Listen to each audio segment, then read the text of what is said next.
Capítulo 5. Porque todo sumo sacerdote tomado de entre los hombres es constituido a favor de los hombres en las cosas que a Dios se refiere, para presentar ofrendas y sacrificios por los pecados. Puede obrar con benignidad para con los ignorantes y extraviados, puesto que él mismo está sujeto a flaquezas. Por esa causa está obligado a ofrecer sacrificios por los pecados, tanto por sí mismo como por el pueblo. Nadie toma este honor para sí mismo, sino que lo recibe cuando es llamado por Dios, así como lo fue Aarón. De la misma manera, Cristo no se glorificó a él mismo para hacerse sumo sacerdote, sino que lo glorificó el que le dijo: Hijo mío eres tú, yo te he engendrado hoy. Como también dice en otro pasaje: Tú eres sacerdote para siempre, según el orden de Melquisedec. Cristo, en los días de su carne, habiendo ofrecido oraciones y súplicas con gran clamor y lágrimas al que lo podía librar de la muerte, fue oído a causa de su temor reverente.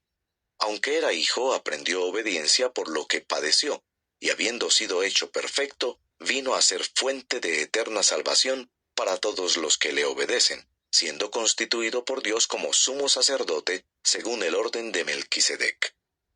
Acerca de esto tenemos mucho que decir, y es difícil de explicar, puesto que ustedes se han hecho tardos para oír.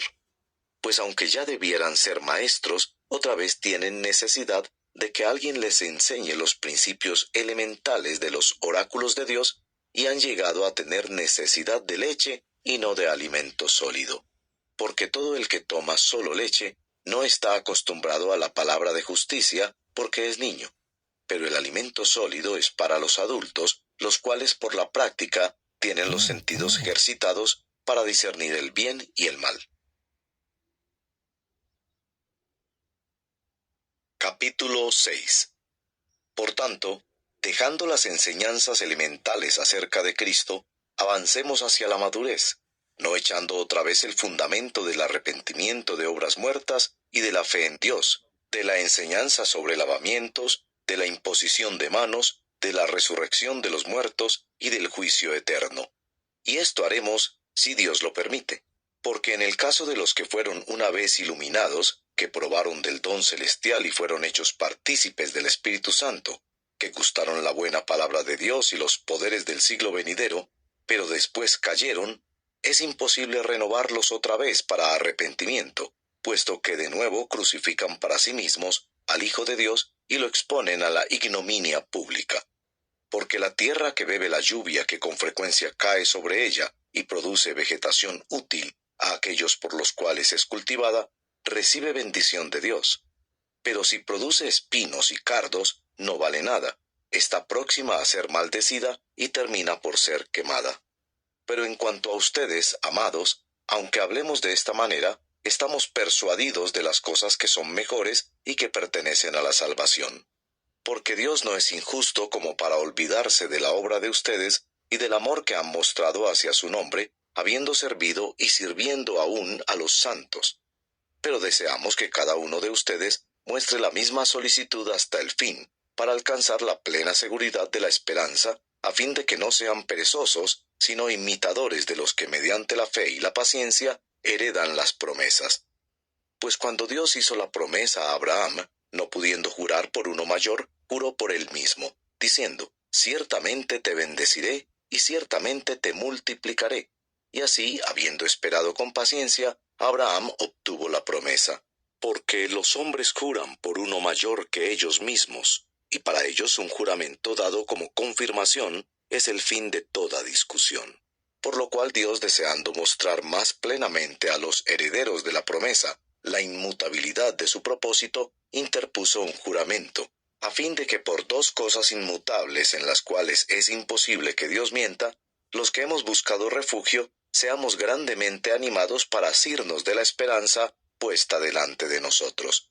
Tenemos como ancla del alma una esperanza segura y firme, y que penetra hasta detrás del velo, a donde Jesús entró por nosotros como precursor, hecho, según el orden de Melquisedec, sumo sacerdote para siempre. Capítulo 7. Porque este Melquisedec, rey de Salem, sacerdote del Dios Altísimo, que se encontró con Abraham cuando éste regresaba de la matanza de los reyes, y lo bendijo, y Abraham le entregó el diezmo de todos los despojos. El nombre Melquisedec significa primeramente rey de justicia, y luego también rey de Salem, esto es, rey de paz. Sin tener padre ni madre, y sin genealogía, no teniendo principio de días ni fin de vida, siendo hecho semejante al Hijo de Dios, permanece sacerdote a perpetuidad. Consideren pues la grandeza de este Melquisedec, a quien Abraham, el patriarca, dio el diezmo de lo mejor del botín. Y en verdad los hijos de Leví, que reciben el oficio de sacerdote, tienen mandamiento en la ley de recoger el diezmo del pueblo, es decir, de sus hermanos, aunque estos son descendientes de Abraham. Pero aquel cuya genealogía no viene de ellos, recibió el diezmo de Abraham y bendijo al que tenía las promesas. Y sin discusión alguna, el menor es bendecido por el mayor. Aquí ciertamente hombres mortales reciben el diezmo, pero allí los recibe uno de quien se da testimonio de que vive.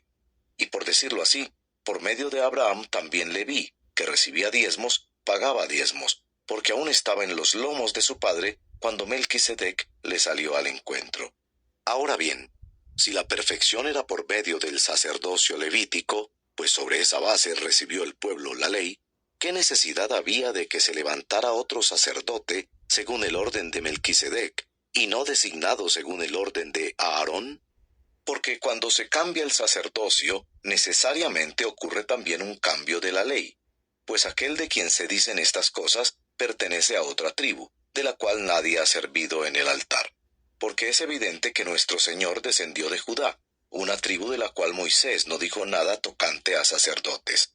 Y esto es aún más evidente si a semejanza de Melquisedec se levanta otro sacerdote que ha llegado a hacerlo no sobre la base de una ley de requisitos físicos, sino según el poder de una vida indestructible. Pues de Cristo se da testimonio: tú eres sacerdote para siempre, según el orden de Melquisedec. Porque ciertamente queda anulado el mandamiento anterior por ser débil e inútil, pues la ley nada hizo perfecto, y se introduce una mejor esperanza mediante la cual nos acercamos a Dios.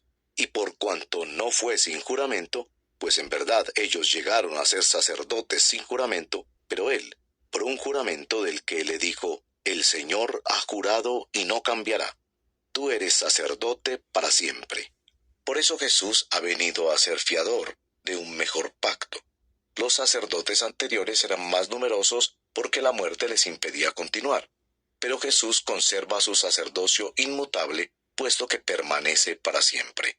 Por lo cual, Él también es poderoso para salvar para siempre a los que por medio de Él se acercan a Dios, puesto que vive perpetuamente para interceder por ellos.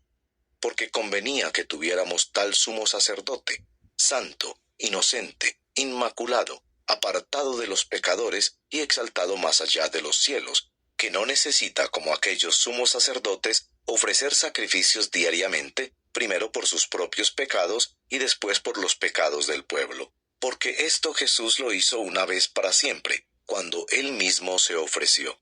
Porque la ley designa como sumos sacerdotes a hombres débiles, pero la palabra del juramento, que vino después de la ley, designa al Hijo, hecho perfecto para siempre.